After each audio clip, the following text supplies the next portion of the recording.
what I've learned from a lot of my Japanese friends, it's usually something quite small and humble, a hobby, a pet, grandchildren. And I did actually read or hear someone say it might act as a coping mechanism.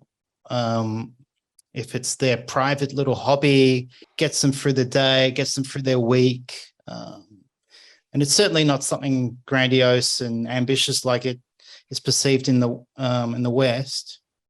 So, yeah, do you think for the most part it is something small and private for most Japanese? I think you've got make a couple of distinctions here. So let's talk about work first. So a yarigai is something that's Mm, worth doing. So a yarigai no aru shigoto what's worth doing is something that makes you feel good and pays the rent. In kore wa ikigai.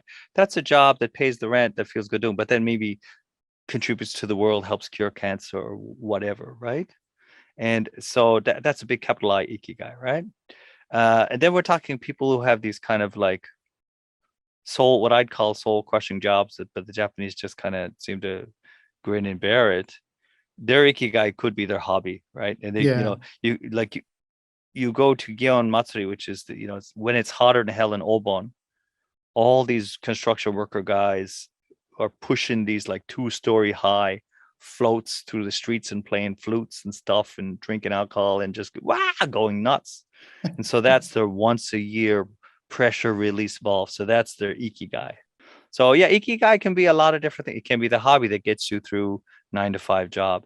It can be the once a year, like you work like a dog and you sweat, and then once a year you're on the festival holding fireworks in your hand and getting burned up, but you don't care because this is the one day of the year you feel alive, right?